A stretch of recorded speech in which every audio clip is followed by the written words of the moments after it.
और सिनेमा और mall park घूमने जो जाएंगे तो गर्लफ्रेंड दूसरों के संग बैठी पाएंगे। वाह, अब इतनी सारी बद्दुआएं ले ली हो तो मत बजाना भैया, हम नहीं कहेंगे। अब इसके बाद एक बार भी ताली बजाने को नहीं कहूंगा। और वास्तव में खौफ क्या चीज होती है, मैं सच बता रहा हूं, शादीशुदा आदमी किसी को ले लो, अगर वो ड्यूटी से लौट के घर आए, मेरी तरह स्कूल से लौट के घर गए और चाय पी के बाहर निकलने की सोची, तब तक घरवाली ने अगर ये कह दिया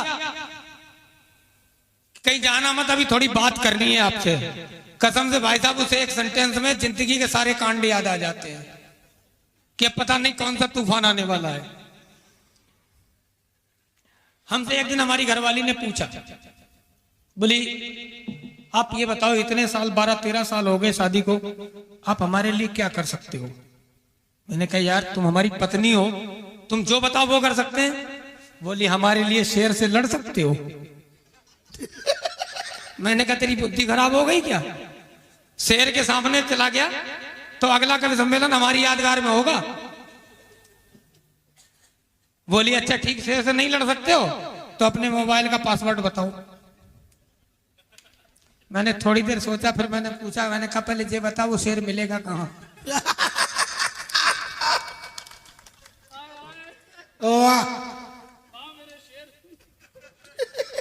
हमसे हमारे पड़ोसी जी भी पूछते हैं, बड़ा मजा लेते हैं ना।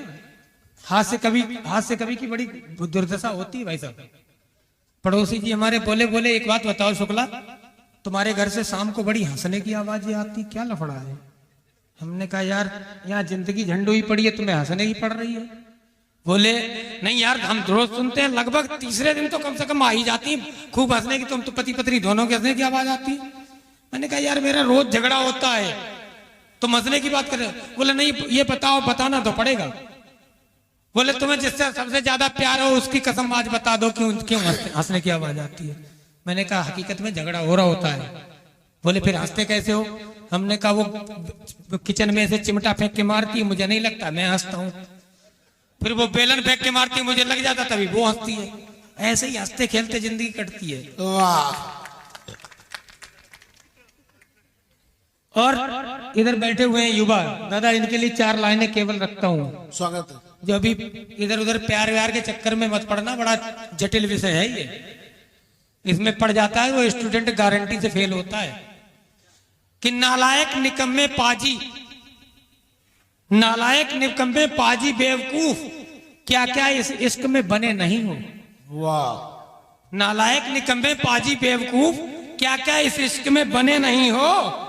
और इश्क के मुकाम से गुजरने वाले तुम आशिक सबसे घने नहीं हो। वाह। आज करवा चौथ है रड़ुओं का, वैलेंटाइन डे। वाह। कि नालायक निकम्मे पाजी बेवकूफ, क्या क्या इस इश्क में बने नहीं हो। और इश्क के मकाम से गुजरने वाले आशिक सबसे घने नहीं हो। और न जाने कितने इस मोहब्बत की आंच में तपके कुरकुरे हो गए, इश्क की भट्टी में भुनने वाले तुम पहले चने नहीं हो। वाह। कविता सुना दूं? चलिए मैं आपको कविता से जोड़ता हूं। कवि सम्मेलन बहुत हो गया, क्योंकि मैं ये देख रहा था कि आप लोग वो सुनना चाह रहे थे, मैंने भाई सुना ना।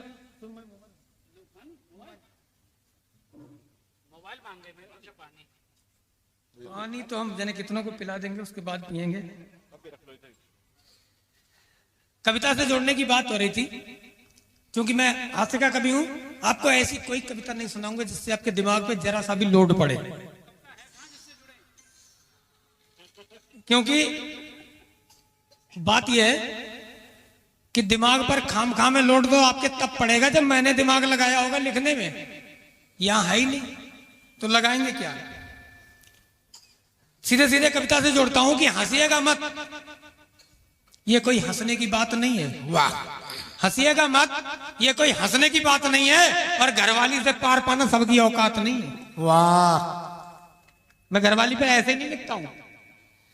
हंसिए मत, ये कोई हंसने की बात नहीं है। और घरवाली से पार पाना सबकी औकात नहीं है। और बड़ा गंभीर तथ्य है ये, बड़ा गंभीर तथ्य है ये। सरकार भी जानती है और अपनी इस बात को अपने कानूनों के जरिए मानती है कि पत्नी को संभालने में कितनी मुश्किल होती है। इसीलिए मतदान करने की आयु 18 वर्ष और शादी करने की आयु 21 वर्ष होती है। वाह। लेकिन उन्हें पता है कि 18 साल का लड़का देश तो संभाल सकता है, लेकिन अगर शादी कर दी तो पूरे घर का दिवाला निकाल सकता है। वाह। अब एक के चक्कर में पूरे घर की वाट नहीं लगाई जा सकती, इसीलिए 21 साल से पहले किसी भी लड़के की शादी नहीं रचाई जा सकती। वाह। और लड़कियां कम उम्र में भी किसी की जिंदगी में तूफान ला सकती हैं, इसलिए सिर्फ 18 साल की उम्र में ही शादी रचा सकती है। और वैज्ञानिक आज तक शोध नहीं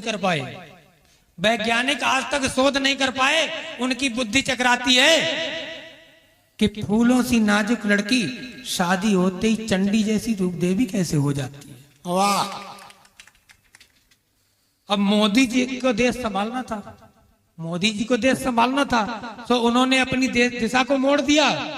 फंस तो गए थे बेटा शादी के चक्कर में, मगर मौका पाते सबसे पहले पत्नी को छोड़ दिया। और पत्नी और बिना पत्नी वाले का फर्क मोदी और शहबाज शरीफ में नजर आता है। भाई साहब, मोदी की आंखें देख के ही शहबाज शरीफ का पैजामा उतर जाता है। और बुजुर्गों की एक कहावत बहुत ही भली और सच्ची है कि पत्नी और मुसीबत जितनी छोटी हो उतनी अच्छी है। बहुत बहुत धन्यवाद, बहुत बहुत आभार।